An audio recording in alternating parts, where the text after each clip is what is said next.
tonight, and joining us now is retired four-star Navy Admiral William McRaven.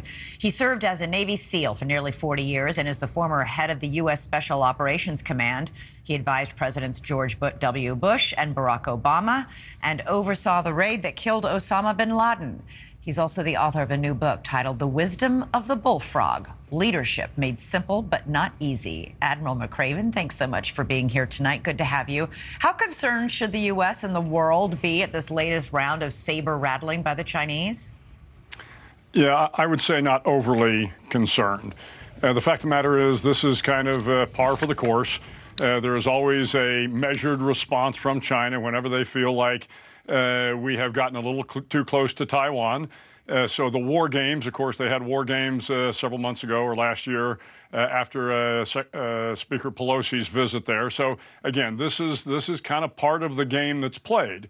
Now, having said that, we want to make sure that we don't underplay this either. China is a threat in the Asia-Pacific region. But let me leave your viewers with a couple of thoughts here, because it is important to recognize that while we want to hold China accountable, for the Uyghurs, and we want to hold them accountable for Hong Kong, we want to hold them accountable when they violate the WTO, we need to find a way to find some common ground with China on trade, on climate, something so that we can build a dialogue. Because at the end of the day, we don't want to go to war with China, and China does not want to go to war with us. We need to find a way to open up the dialogue and build some relationships here. We've heard from members of the Biden administration, from his Secretary of Defense, talk about the fact that there is no communication happening right now between China and the United States. How problematic is that? That is tough, and that's my point.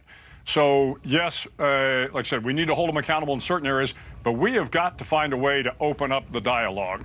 Because if there does happen to be an incident, say, in the South China Sea, we want to be in a position to de-escalate it as quickly as possible. And if we're not talking between the Secretary of Defense and the Minister of Defense, this could be difficult. I want to ask you about readiness. Should there be any sort of conflict? We hope not, and I'm sure everybody was doing everything possible, I hope, to prevent that. But the Taiwan foreign minister said today that Taiwan's ready to fight. John Kirby has said this week that the U.S. is confident it can protect American interests in the South China Sea. But recently, retired Admiral Kirk Lippold said that the U.S. Navy doesn't have the capability to fight a war. He said military recruitment is down 25%. The fleet is old. It needs improvements. Do you agree with that assessment? Well, I don't agree with the assessment that we're not ready to fight a war. I mean, that is what all the military commanders do. They spend every waking moment thinking about how to ensure their troops are prepared to fight a war.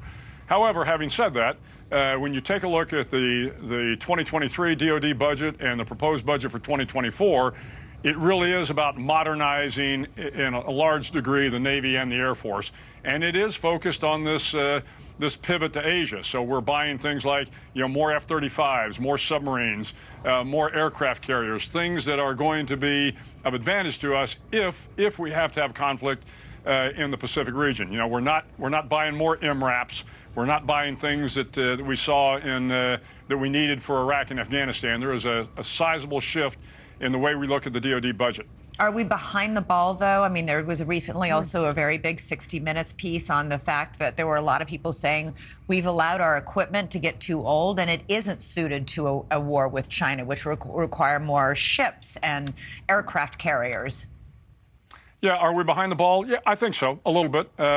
We have, our industrial base, certainly when it comes to shipbuilding, has lagged a little bit over the last several decades. So once again, I think there is a real strong effort on the part of this administration and, frankly, the last administration to make sure we have the industrial base to build the kind of equipment we need to, again, to fight a near-peer competitor. Hopefully not, but we got to be ready to do that. How concerned are you, given your background, as we watch on the world stage this increasing alliance and friendship between China and Russia? I mean, we have two of the three great nuclear powers on the planet aligning against us. We are the third.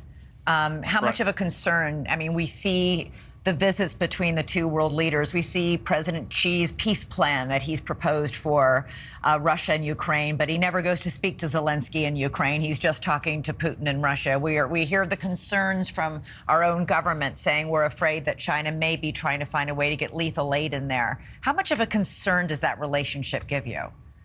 A lot of concern. Yeah. And this gets back to my initial point, which was, you know, if you want to drive China into the hands of Russia, or into the arms of Russia, then you continue to pressurize them and you don't have any avenue to have a dialogue. What we want to do is separate China from Russia.